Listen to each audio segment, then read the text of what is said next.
Hi, this is Talking Pup, and today we're making some windows. I know, very exciting. Of course, as the title will probably tell you, it's in Blender, but still, not very exciting, but very, very useful. Anyway, this just works for cycles, so I think it would be a relatively easy transition. Wait, this only works for Eevee, but it would be a relatively easy transition to make it work for cycles. So let's just get right into it. Now, this entire thing revolves around a brick factory, which, if you don't know, basically will just do that. It'll make this type of layout onto the surface. But the issue is this. Like, there's blacks and edges because I think it's projected from top or something. I don't really know. But to fix that, we need to do some UV mapping. In order to UV map, tab into edit mode, select everything, press U, and if it's a cube, do cube projection. If it's not, I generally do smart UV project. You can also do seams and stuff, though those are more complicated. Now in UV editing, you can edit these squares and tiles in order to adjust position, scale, rotation of your texture, but generally the default works fairly well. You just need to rotate it. But, so basically just do like that and then just type in the value. Generally it's a multiple of 90. But as you can see, this so far has not really done anything. I'm just going to delete the principal BSDF.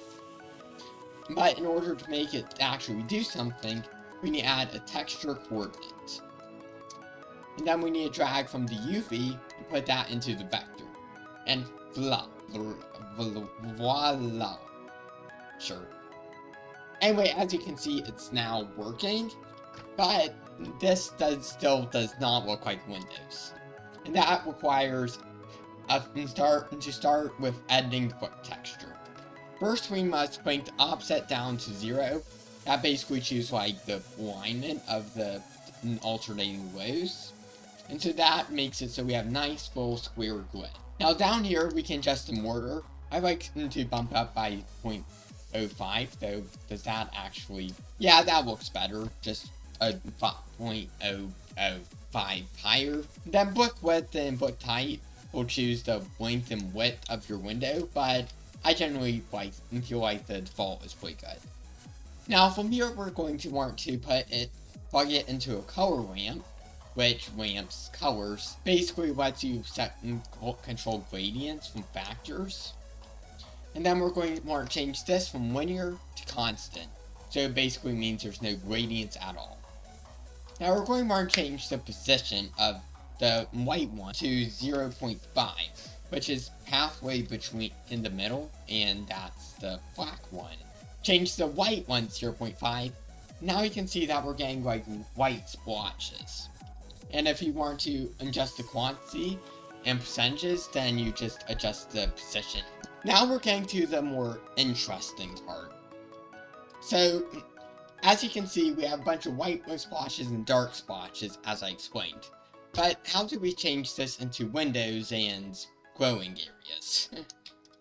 This is actually very simple, but basically take a mixed shader, not a mix, mixed shader, put that here, plug this into the factor, and then now we just need to attach things to these two shaders to get what we want. So I'm going to drag this out and then type in emission shader. So this basically is a glowy shader thing. So I'm going to set that to glow of 5. So now it's making light at strength of 5. Then I'm going to set the color to a more bluey. But this could be yellow or red or green or basically whatever color you want your windows to be. I generally prefer a more blue tone, but you know, for more sci-fi looking stuff, at least in my brain, but do what you want. Now top one, I'm going to plug a principled BSDF into, which I just chuck over there. So I found that it's good to do a kind of dark gray color, because then I'm going to, let me just check my reference. I'm going to crank down the roughness to 0.25, which basically means it's more shiny. You can do this to just shininess, or to be honest, you could use whatever shader you want here, but this is what I like. But now you might say, theoretically, that there is no mortar, it's just all window or glowy white. And so then, to fix that, we need just duplicate this mix shader, or just pop in a new one. Put that between the mix shader and the material output, and then take this factor and plug into that fact. And so now it still looks exactly the same because of the black material of our windows. But if I take a principled BSDF and make it more concrete, so like that color, and I'll check roughness again. Here I just cranked up the roughness to make it look rougher.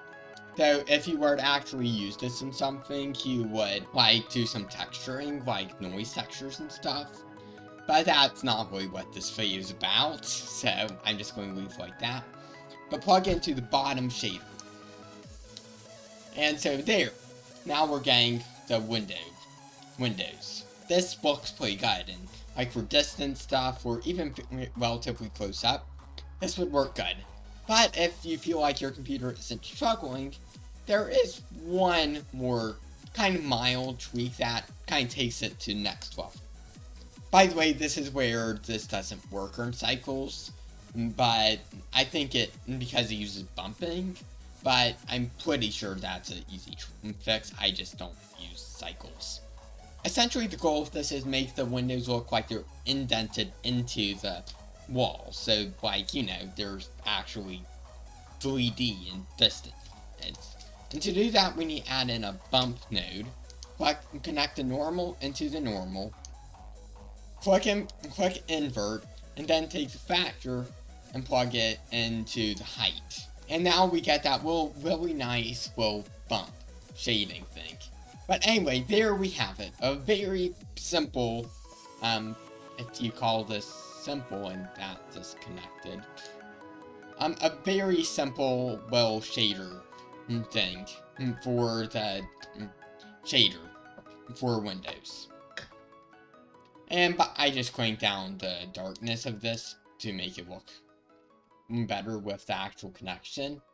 But yeah, that's all I wanted to show you. Anyway, I hope you found this useful and enjoyed the video.